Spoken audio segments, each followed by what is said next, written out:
perfect. You're taking over the fair a bit, Kenny. I know.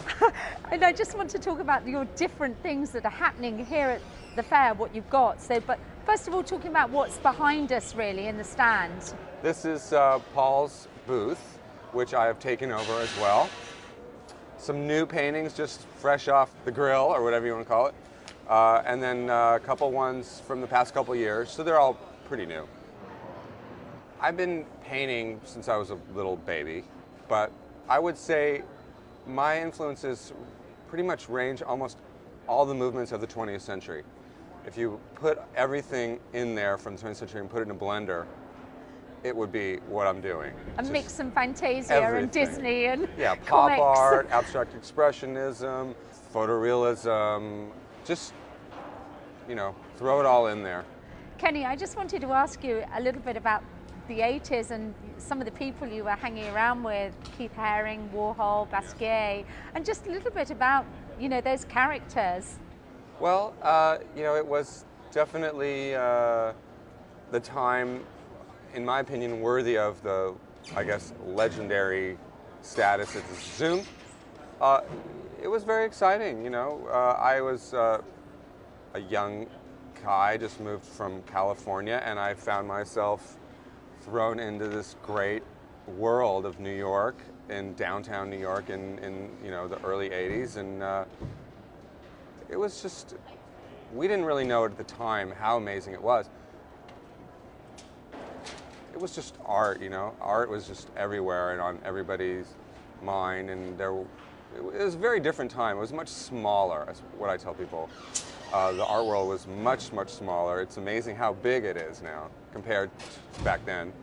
All my philosophies and the way I look at the world and art, it hasn't really changed. I pretty much evolving from the same kind of ideas that I kind of was doing back then. The art world, there's a lot of changes have taken place. I think one of the changes that I didn't really like that seemed to have changed right now, which is a lot of the art world, towards the late 80s, started focusing more about money and the price of art, which saddened me back then. And then in the recent past few years, it's been that even more so. And not that I'm happy that people are having a hard time now, but I am hoping that people will talk about art again instead of money. I just don't think it's that interesting how much a painting goes for. I think I would like to see people talk about what the art is about for a change. So I'm hoping that that's what will happen. And maybe that's not the thing that is happening at an art fair, because an art fair really is a lot about selling, obviously. But in general, I think I'd like the dialogue to be about art. And it's interesting, I think, as well, the way that you're kind of operating in this art fair. Do you feel we all need cheering up a bit, that this work is going to really raise our spirits? Well, I hope so. My feeling is, when times are not as good, it's nice to cheer people up. When times are good, it's nice to celebrate.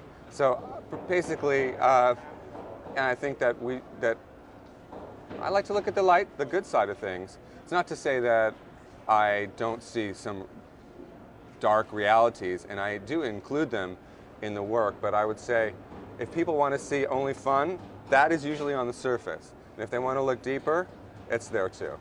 Because there's a lot of things that I do care about that are not so fun, but I don't want to shove it down people's throats in a harsh way. I really do believe in celebrating every moment. You don't just work, obviously, on canvas. Right. You also, you've done big installations, You've done moving screens. Can we talk a little bit about that, the different works you do? Well, I don't look at, I see art as an expression that you can express yourself so many different ways. One of the ways is, I guess a more traditional way would be paintings on canvas. But there's also performance and, with you know, music and installations, which is a way of like entering a space and having it kind of become all your senses.